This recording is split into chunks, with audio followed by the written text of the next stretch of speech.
예, 주역 얘기를 또 계속 하겠습니다. 주역은 우주 만물을 상대성 원리로 해석한 것이며, 상대성 원리가 뭐죠? 음양의 관점에서, 그죠? 음양의 관점에서. 것이며, 주나라를 시대적 기준으로 설명한 것이다. 예. 이 주역이라는 저 괴의 모양을 보고 거기다가 글을 붙인 사람이 주나라를 세우게 한, 그러니까 통일주나라가 아니죠. 제국주나라의 그 문왕이라는 사람입니다. 문왕이 거기다가 글을 썼어요. 그러니까 자기가 본 대로 자기 관점에서 자기 주변 사물을 이용해서 글을 쓴 겁니다. 그러니까 우리가 이 주역을 하다 보면, 예, 그 하은주 시대, 그 주시대, 주나라 시대, 그때 역사 공부를 자연스럽게 할 수밖에 없습니다. 자연스럽게. 3000년이면 우리나라는 그 시대에 뭐죠? 고조선 시대죠, 고조선 시대. 예, 그때 얘기입니다. 그때 여기에는 벌써 글이 있었어요.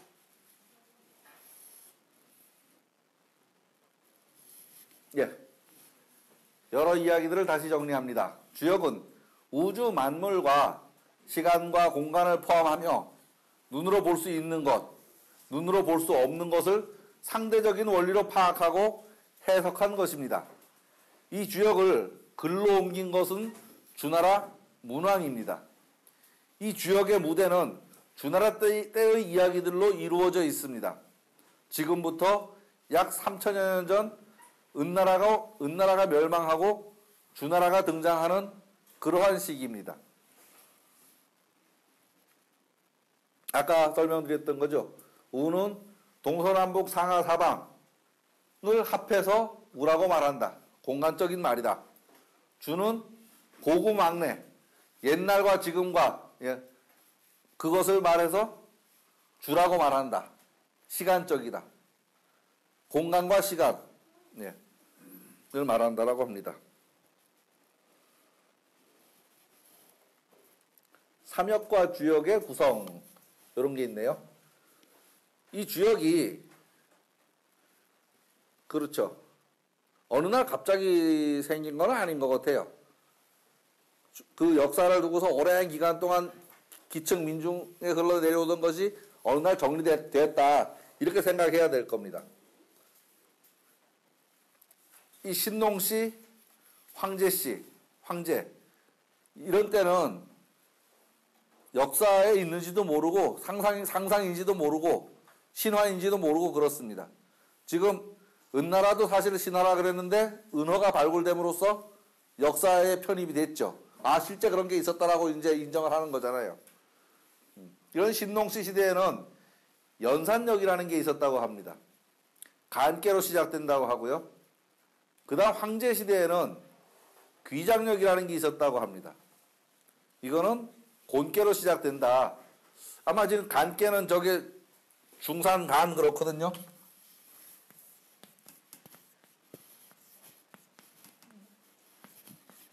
요렇게 생겼는데, 예.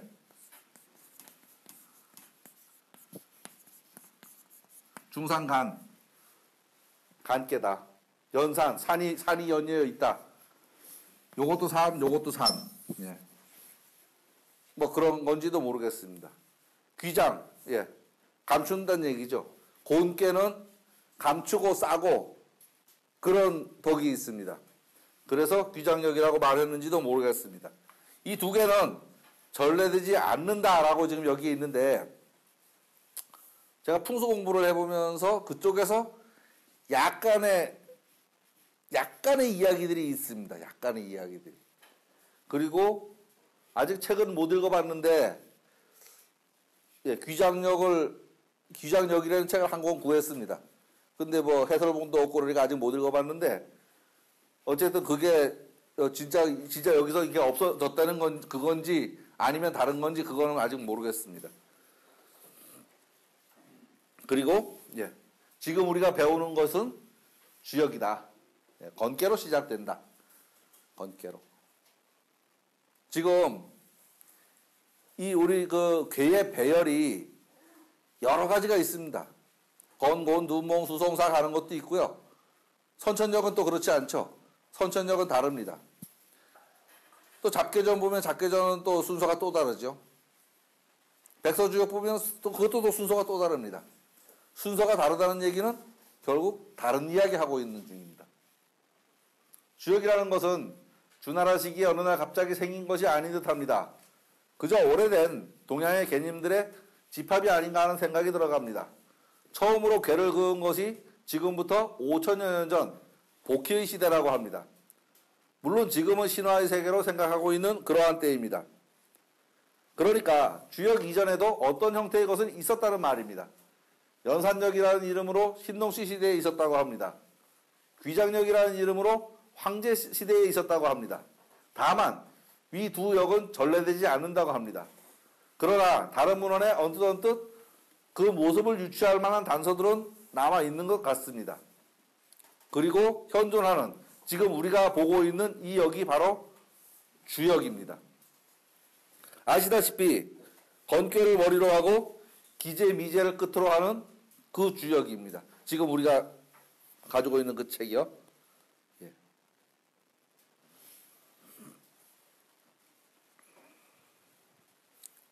신동시의 연산역은 하나라 시대에 사용하였고 황제의 귀장역은 은나라 시대에 사용하였다고 하며 주나라 시대에 와서는 문왕이 계사를 쓰고 요 계사는 괴사를 얘기하는 겁니다. 계사전을 얘기하는 게 아니에요. 주공이 효사를 써서 오늘날의 주역이라는 명칭이 있었다고도 합니다. 요 계사는 괴에다가 말을 달고 요런 의미입니다. 그래서 요 계사는 계사전 얘기가 아닙니다. 그 구성은 주역의 지금 우리가 보고 있는 주역 책의 구성이 어떻게 되어 있냐 하는 얘기입니다. 처음에 복희 씨가 5천여 년 전에 처음으로 8궤를 그었다고 합니다. 건, 태, 리, 진하련이죠. 진, 손하절, 감, 간, 한참 나오네. 간, 곤. 예. 하나, 둘, 셋, 넷, 다섯, 여섯, 일곱, 8개. 이거를 처음으로 그었다고 합니다. 복희씨 시대예요. 예. 그리고 저게 지금으로부터 5천여 년 전. 그 다음 문왕이 약 3천여 년 전입니다. 약 3천여 년 전.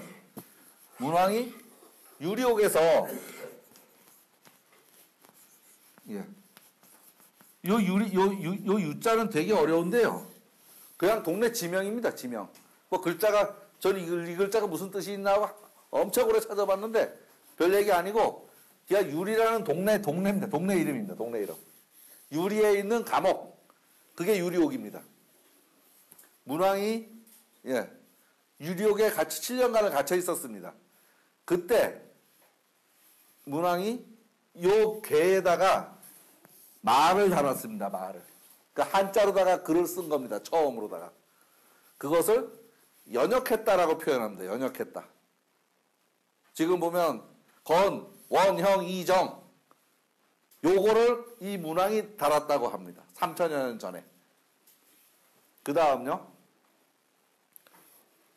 이게 이제 6회계가 되고 나면 요 하나하나를 효라고 말합니다. 효.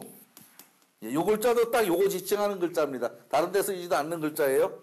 효라고 말하는데 요거 하나에다가 설명을 달았습니다. 주공이. 그런데 문왕과 주공과는 부자지간입니다. 동시대였는지 조금 지냈는지는 모르겠고 어쨌든 달았다고 합니다. 주공이요.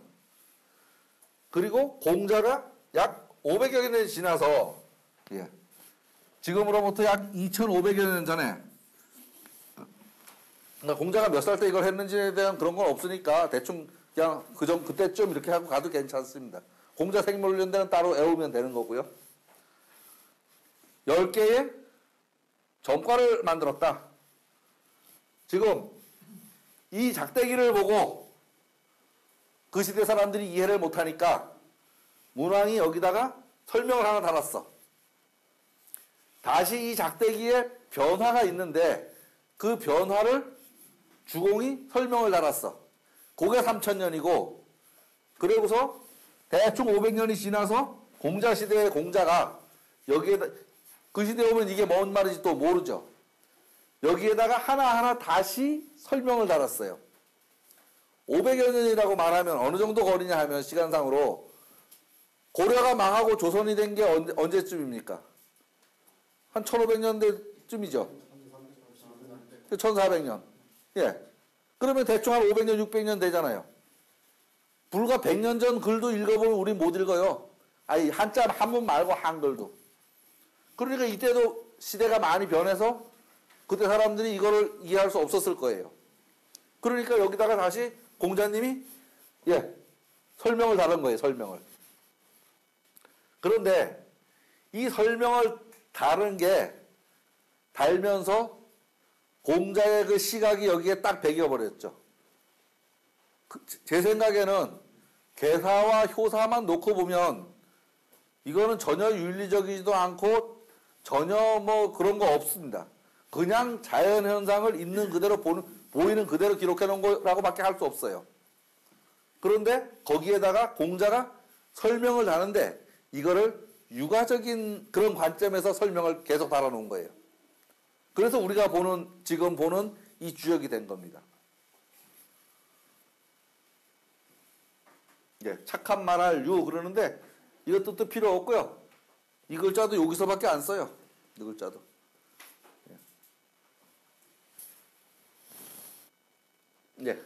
결국 그 이후에도 많은 학자들이 이 주역을 연구하여 다양한 주석서들이 남아 있습니다. 우리는 지금 원전 주역을 보고 공자님이 말씀하신 주역을 보고서도 다 이해를 못합니다. 그러니까 그 다음 시대 사람들이 또 정리해 놓은 것을 그걸 또 읽어내고 드러내고 해서 지금 우리 생각으로다가 이해할 수밖에 없습니다. 10육만 가지고도 이해 못하죠. 어문만 가지고도 이해가 안 되죠. 그러니까 우리 선생님이 쓰신 이 책 보고 또 이해하는 거고 그것도 이해 안 되니까 또 말로 다 전하는 걸 보고 또 하는 거고 그러다 보니까 이 사람 저 사람 자꾸 거기다가 뭐 분치를 하다 보니까 이 얘기가 또 실실 또 딴 데로 왔다 갔다 하기도 하고 그렇죠. 해석도 개 중에 어떤 거는 정말로 엉뚱한 소리들을 무진장 많이 합니다. 그런데 저도 어느 게 옳은지는 모르겠습니다. 어느 게 옳은지 모르겠고 어쨌든 같은 걸 사물을 놓고 같은 걸 보면서 얘기를 해야 되는데 전혀 엉뚱한 소리를 하는 경우도 많이 있습니다. 해설서들을 보면. 그리고 또 이거를 전혀 다른 관점에서 해석하기도 합니다. 소강절의 해석이나 그런 것들은 지금 우리가 보는 이 주역하고는 전혀 다른 관점에서 해석을 합니다. 양생학 도가 쪽 관점도 그렇고요. 그 다음에 지금 이 주역에 관한 이야기죠. 공자의 시빅은 주역의 대부분을 차지할 뿐만 아니라 그 이치를 담고 있는 면에서 볼 때 주석을 다뤘다고 하기에는 곤란하며 3대 성인과 함께 이것을 지은 것으로 보는 것이 타당하다. 그렇죠. 공자님의 생각이 들어가서 육아의 책이 됐으니까 주역을 지은 것으로 본 게 맞다. 그렇게 이야기를 하는 겁니다. 그리고 이제 전이라고 말하는 게 있어요. 주역 전의라는 책이 있죠. 새파란 책. 거기서 이 전은 정전 정의천이 지은 해설서입니다. 그러니까 그 주역 문왕 처음에 이게 있다가 여기에다가 문왕주공이 설명을 달고 이 설명에다가 공자가 설명을 달고 여기까지가 우리는 주역이라고 하고 다시 여기에다가 정의천이 설명을 다른 것을 전이라고 하고 주자가 설명을 다른 것을 본의라고 합니다. 그러니까 원래 요 뜻이야 이런 말이 아니고 요 글은 주자의 말이야. 전이라고 한 것은 정의천의 말이야. 이렇게 이해하시면 됩니다. 글자 그대로 해석할 게 아니고요. 그리고 이거는 몰라요. 저는 이건 여기 책에 그대로 있는데 누가 토달았는지는 요 글 말고는 어디서 본 적이 없어요. 토를 누가 달았는지에 대해서는. 예? 글쎄. 그러니까 그 토를 누가 달았는지는 모르겠어요. 우리 책에는 이렇게 일곱 선생이 달았다고 이렇게 돼 있는데 다른 데서 이런 자료를 못 만나봤습니다. 어쨌든 누가 달아도 달았을 거예요. 그리고 요 말도요. 지금 비지구의 원본 주역이 있는데 우리 책에는 이런 설명이 있습니다. 그런데 지금 그것도 지금 비지구의 원본 주역은 그게 국가적인 사업으로다가 한 거더라고요. 여러 사람의 그 관청의 학자들이 여러 그 주석서에서 필요한 것들을 뽑아내서 하나로 묶은 책이에요. 요 말도 저는 더 모릅니다. 그러니까 요 내용이 우리 책에는 있는 내용입니다. 근데 정비자라는 사람이 있었는지 그것도 다른 데서는 들어본 적이 없어서 모르겠습니다. 요 두 부분은 모르겠습니다.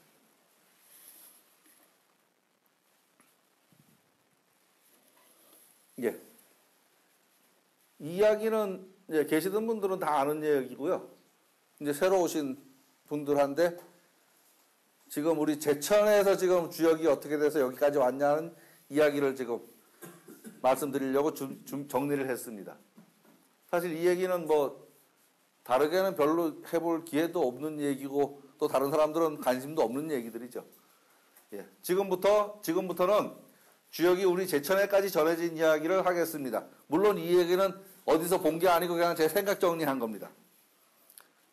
야산 이달은 주역을 이야기하자면 빼놓을 수 없는 전설적인 인물입니다. 지금 그의 손자들이 주역을 강의하고 있으니 오래된 일도 아닙니다. 아마 나이로 봐서 저 또래나 저보다 한 몇 살 많은 정도 됩니다. 그 사람들이.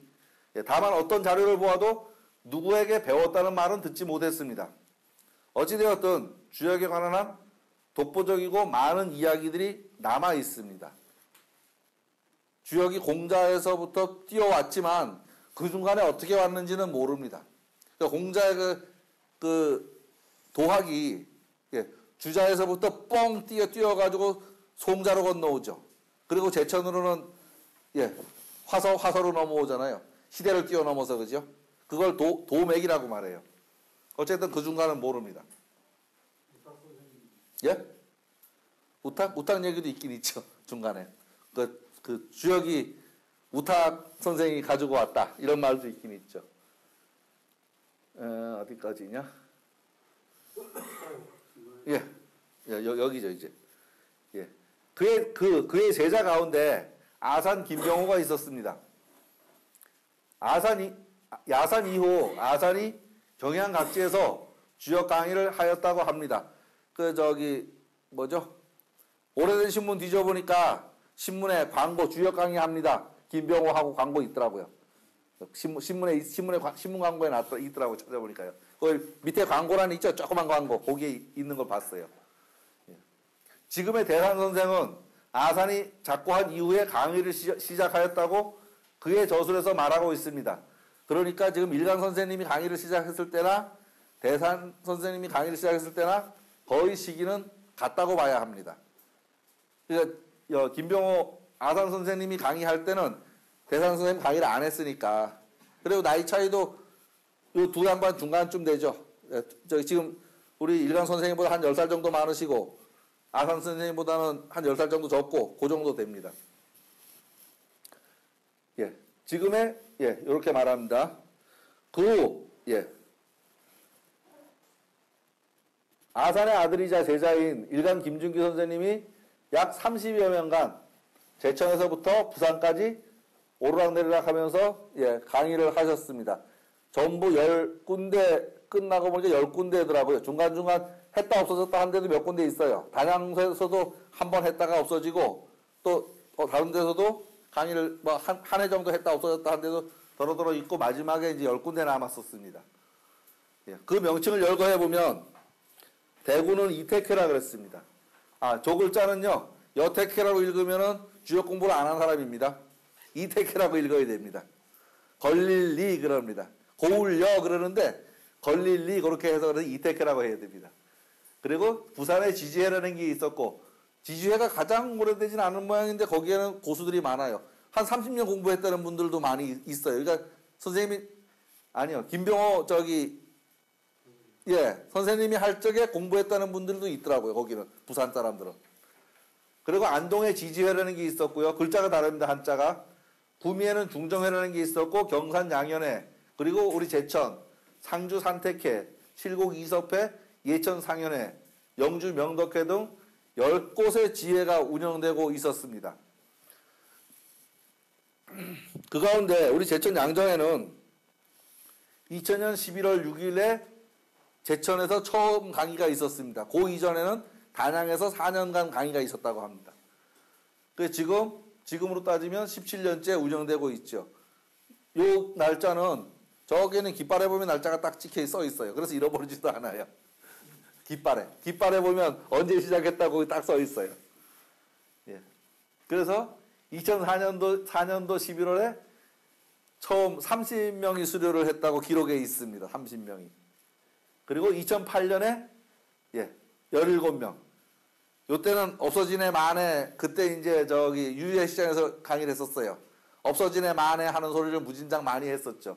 그러다가 이창우 옛날 부회장님께서 이 한교로 옮기는 바람에 다시 부활한 겁니다. 거의 죽었다가 살아난 거예요. 그리고 2013년 12월에 3기 수료식이 있었습니다. 3기 수료식이.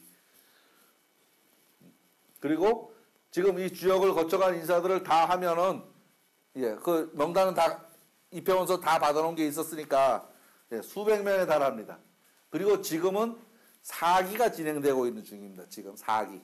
4기가 약 절반 정도 지나갔다고 보시면 됩니다. 절반 정도 지나가고 있습니다. 2014년 1월부터 지금은 2016년이잖아요. 그죠? 2014년 되고 2015년 지나고 16년 처음이니까 지금 약 4년 중에서 반 지나간 자리입니다. 반. 그런데 이거를 처음부터 들으려고 그러면 못 듣습니다. 그때를 만날 수도 없을 뿐더러 그때 만나도 또 무슨 일이 있어서 못 들어요. 아무 때나 생각나면 시작해야 됩니다. 여기 아마 처음부터 시작하신 분은 별로 없을 겁니다. 아마 중천 건깨부터 시작하신 분은 많지 않을 거예요. 그냥 와서 보니까 하니까 앉아있다 보니 시간이 가고 한 바퀴 돌아서 그 자리에 오니까 그래서 한 번 들었다. 요렇게 되는 겁니다. 그리고 작년 10월 달에 선생님께서 이제 돌아가셨습니다. 저는 이제 이걸 쓰느라고 따져봤죠. 2005년 10월 달에 처음으로다가 원영호 씨라고 있어요. 그분이 얘기를 해가지고서 뭔지도 모르고 떨렁떨렁 따라왔습니다. 술자리에서 이제 형 난 한문을 좀 배우고 싶어서 풍수지리를 배우러 갔잖아. 그때 세명대 풍수지리과가 없어졌어요. 바로. 그래서 그걸 못해 그랬더니 알았어 그럼 나 따라와봐. 그래서 따라간 게 유예 시장이었습니다. 가보니까 지금 어른들 계시지만 전부 노인들만 계시고 뒤에서 앉아갖고 주눅 들어갖고 1년 동안 숨도 크게 안 쉬고 앉아 있었어요. 그러다가 이제 여기로 오면서 그 이창호 부회장님이 네가 총무해야 된다. 보니까 안 한다고 할 수가 없어. 왜? 다 어른들이고 쫄병이 나 혼자예요. 그래서 열쇠를 맡았죠. 그렇게 됐습니다. 그래서 2기, 3기를 수료하면서 10여 년 세월을 이제 보내게 됐습니다. 2기, 3기를. 2기 때는 한 반 정도 들었던 것 같아요. 오다 말다. 2기 중간에 들었으면서 여기 열쇠를 이제 주머니 넣게 되면서 제가 안 오면 아무도 못 들어오시니까 죽으나 사나 진짜 개근을 했죠. 죽으나 사나 개근을 했습니다. 그러다 보니까 재미도 좀 느끼고 이제 그때부터 이제 살살 이제 빠지기 시작했죠. 살살. 그래서 차에다 걸어놓고 맨날 녹음 듣고 그거 맨날 해오고 그런 세월을 몇 해 보냈습니다.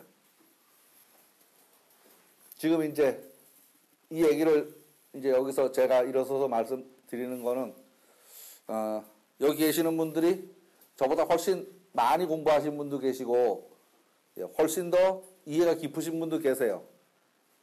그런데 차라리 다른 데 가서 새로 시작하는 분들 앞에 일었으면은 조금 뭐 또 어떻게 다른 생각이 있었을지 모르겠는데, 여기에서 일어서는 게 사실은 쉽지 않았습니다.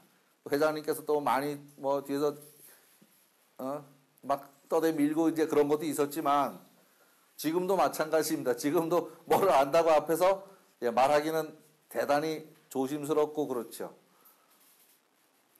사실은 지난주 처음으로다가 머리를 팍 쉬었습니다. 이 얘기는 뭐 크게 공부 안 해도 이제는 되는 얘기니까. 매 괴가 넘어갈 적에 일주일 내내 책 다시 봅니다. 일주일 내내 책 다시 보고 다시 쓰고, 사실은 10여 년 공부한 것보다 지금 하는 공부가 2배는 더 많습니다. 2배는. 왜? 내가 이해 못한 소리를 와서 말할 수 없으니까요. 그래도 나중에 보면 또 이해 못하는 부분이 있어요. 그 부분은 뭐 난 모르겠습니다 하고 넘어가야죠. 그렇게 이제 하고 있습니다. 그래서 지금 여기 계시는 분들은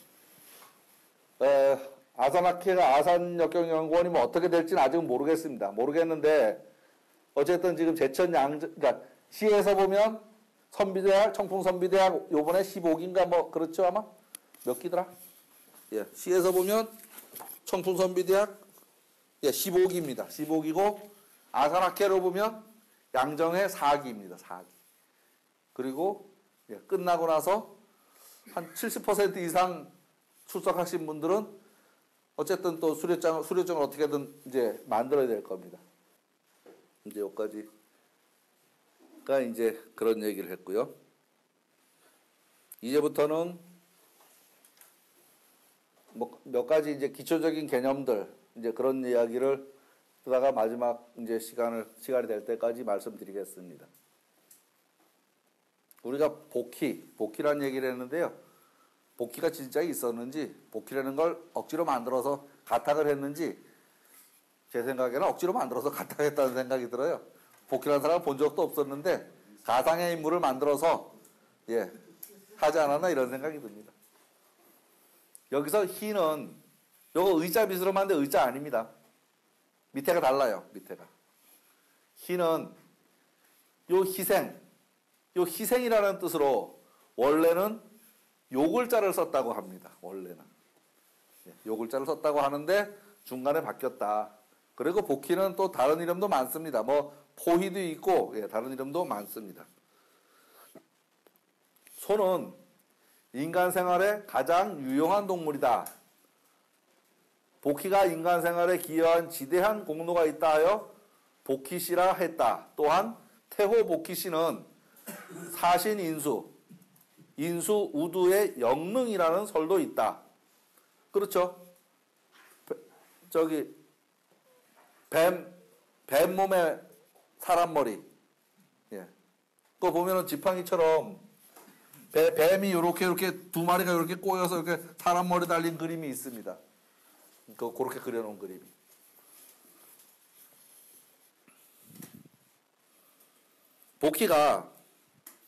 복희씨가 있을 복희씨 그 당시에는 글자가 아직 없었습니다. 그래서 용마의 등에 있는 무늬에 의해서 천수상하여 얻은 것이 하도다. 하늘의 상을 드리워서 얻은 것이 하도다. 하도낙서라는 게 있는데 이때는 글자가 없었으니까 그걸 보고 그림으로 인식했다 이렇게 생각하시면 됩니다. 그래서 괴로서 이치를 궁구하였다라고 말을 합니다. 복희씨는 누구인가? 복희씨의 시대는 구석기 시대, 요즘 시대 구분으로 말하면 구석기 중후기의 인물이다. 약 5,000년 전이라고 말합니다.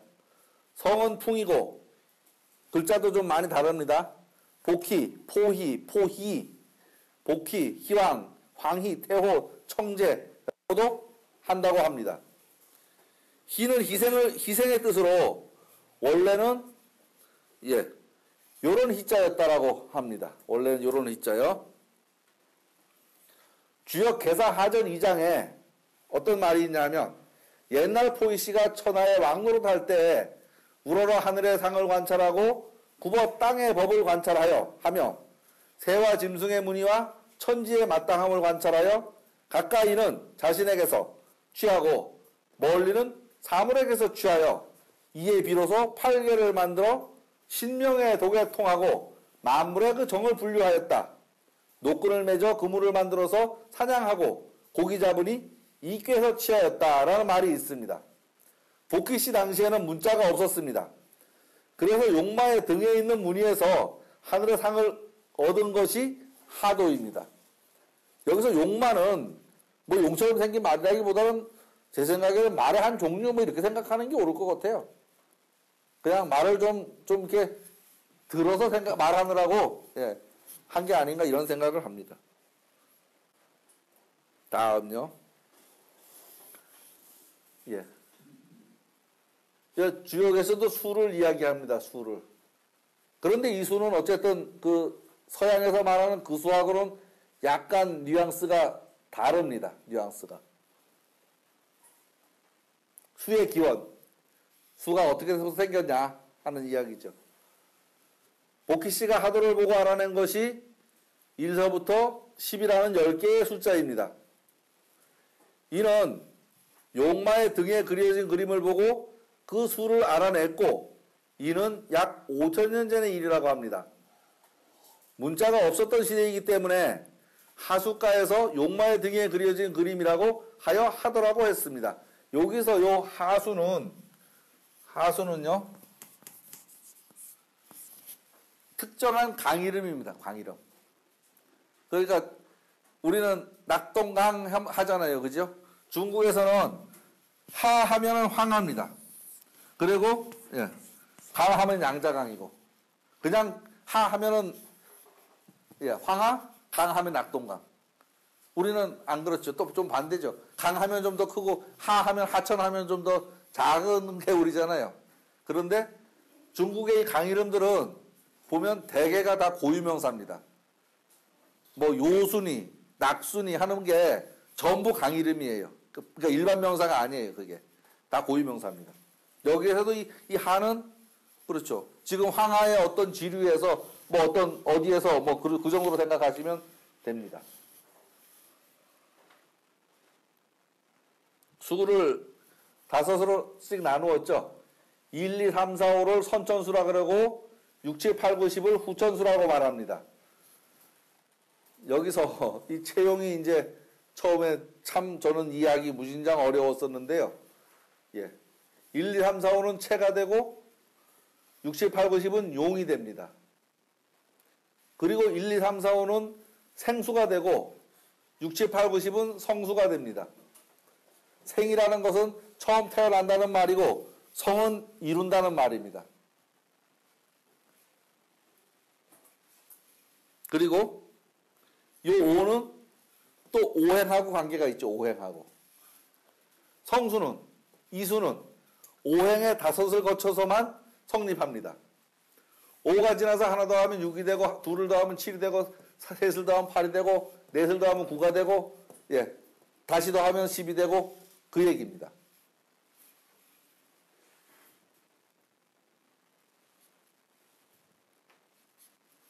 선천과 후천을 합리화시켜서 표현한 것이다. 여기서 선천과 후천이란 말이 나오는데요. 저 말은 뭐냐면 후천은 지금 우리가 사는 세상이다 생각하면 됩니다. 선천은 그러면 이상세계지 이상세계. 이상세계다. 우리 이전에 세상이 있었다고 가정한다면 그때다. 그리고 시간적으로 또 가깝게 말하면 지나간 과거는 선천이 되고 앞으로 돌아올 미래는 후천이 됩니다. 미륵사상이 그렇죠. 후천시대에 우리를 구원해줄 미륵이 온다 이런 사상이잖아요. 그게 후천입니다. 요 글자는 요 글자는 지금 뒤후자입니다. 뒤후자. 선천수에 중앙토 오수를 더한 것이 곧 오행을 거쳐서 후천의 성수가 된다.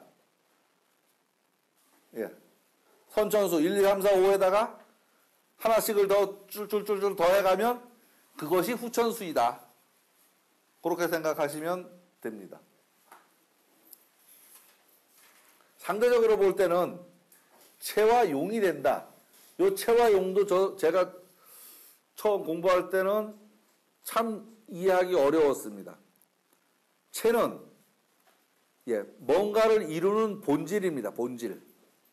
그리고 용은 그게 어떤 행위를 하고 나서 결과를 만들어내는 것, 그것을 용이라고 생각해도 됩니다. 체와 용은.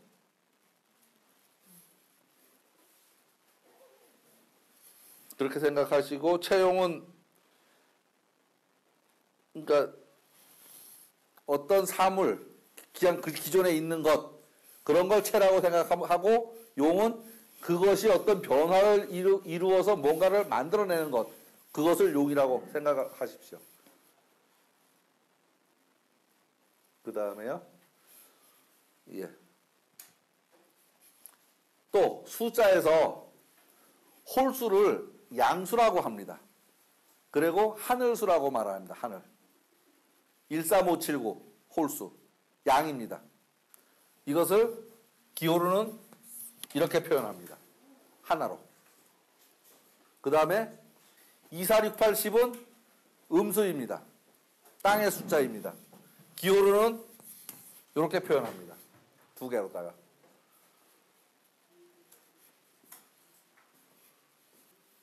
선천수는 수의 원소이다. 생수인 동시에 기본수를 오행이라고 하며 수화목금토로 귀속시키기도 한다. 요 글자 두 개 다 어려워요. 요 글자는 찾았는데 요 글자는 사전에 없어요. 요 글자는. 아니, 요 글자가 요렇게 생긴 글자입니다. 그 책에는 요렇게 써 있어요. 요거는 지금 제가 타이핑을 치느라 요렇게 쓴 거고, 요렇게 써 있어요. 책에는. 우리 책에는. 근데 요 글자는 책에 그러니까 폰트 자체가 없어. 저 글자의 이체자다. 그렇게 저는 알고 있습니다. 그래서 우리 책에는 보면 다양한 이체자들이 무진장 많습니다. 그래서 공부를 할 때 우리 책을 보고 공부를 하면요. 정말로 글자 공부도 다양하게 할 수 있습니다. 우리 책의 글자들이. 삼천양지라는 개념이 있는데요. 이것도 또 설명이. 선천수에는 천수, 홀수, 삼과 지수, 음이 두 개가 있습니다.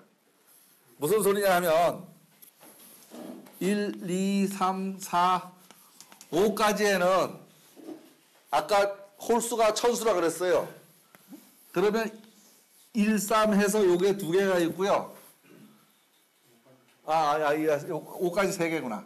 5까지 세 개가 있고요. 2, 4 해서 요게 두 개가 있다는 얘기입니다. 그걸 저렇게 어렵게 써놓고서 하기가 어려워요. 그러니까 1에서부터 5까지는 짝수가 두 개 있고 홀수가 세 개 있다 그 얘기입니다. 지금. 그래서 선천은 양이 성하며 1, 3, 5가 양수죠. 그래서 선천은 양이 무성하며 양으로부터 시작해서 양으로 끝난다. 이렇게 표현한 겁니다. 인간 생활로 말하면 남자 위주라고 할 수 있다라고 합니다. 거꾸로 후천수는 그러면 6, 7, 8, 9, 10이죠. 요렇게가 음수입니다. 세 개가 있고 요렇게가 양수입니다. 후천에는 여자가 득세를 한다. 그런 얘기를 많이 하셨잖아요. 요 얘기입니다. 그게. 지금 후천 얘기하는 거예요. 요건 그럼 지금 이 얘기 하는 거예요. 그죠? 이 얘기. 후천수에는 천수, 홀수가 두 개가 있고 지수, 짝수가 세 개가 있다. 그래서 후천은 음이 성하며 음으로부터 시작하여 음으로 끝난다. 우리 인간 사회에서도 후천도수이기 때문에 지금이 여자 위주의 현상이 자연의 이치라고 하겠다. 수의 원소 이런 말이 또 있는데요. 1, 2, 3, 4, 5는 선천수이고 삼천양지하고 그죠? 삼천양지하고 그 다음에 오행은 화수목금토로 다 이루어져 있고 다시 이 오행을 거쳐서 6, 7, 8, 9, 10이 되는데 이것은 후천수이고 금방 얘기했던 그런 얘기들이 계속 있습니다. 오수의 토는 다섯이라는 것은 1, 2, 3, 4의 바탕이 되며 손의 엄지 역할을 한다. 따라서 생수 플러스 성수가 이렇게 되고 다시 그것은 55는 하도수다. 하도 숫자가 그렇다. 라고 합니다. 생수는 변동될 수 있으나 성수는 변동될 수 없으며 생수에 따라서 변동된다. 이런 말도 있습니다. 숫자로다가 또 음양을 양은 9라고 말하고 음은 6이라고 말합니다. 그렇게 효사에 기록되어 있죠. 그래서 우리가 6효를 6효를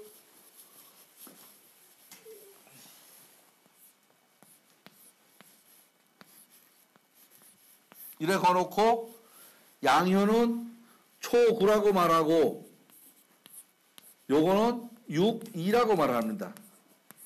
요거는 9,3이라고 말하고 요거는 9,4 9,5 4,6 요렇게 말을 합니다. 이 효가 양일 경우에는 9라고 말하고 음일 경우에는 6이라고 말하고 그리고 처음에 거는 처음이니까 초라고 말하고 마지막은 상이라고 말하고 나머지는 숫자를 붙여서 말합니다. 나머지는요. 선천수 3천의 합은 9이고 선천수의 양지의 합은 6에서 9, 6의 이치가 나왔다. 라고 왜 그걸 그렇게 말하는지에 대해서 설명하는 겁니다. 후천수의 첫 시작이 6이고 또 마지막 수가 9이다. 즉 후천의 첫 음수는 6, 마지막 수는 9이다. 그리고 1에서부터 10까지 합은 55는 다 아시죠? 그래서 1은 모든 양수의 대표다. 1은 모든 음수의 대표다. 그래서 1을 양이라고 하고 1을 짝수를 음이라고 한다. 그 말입니다.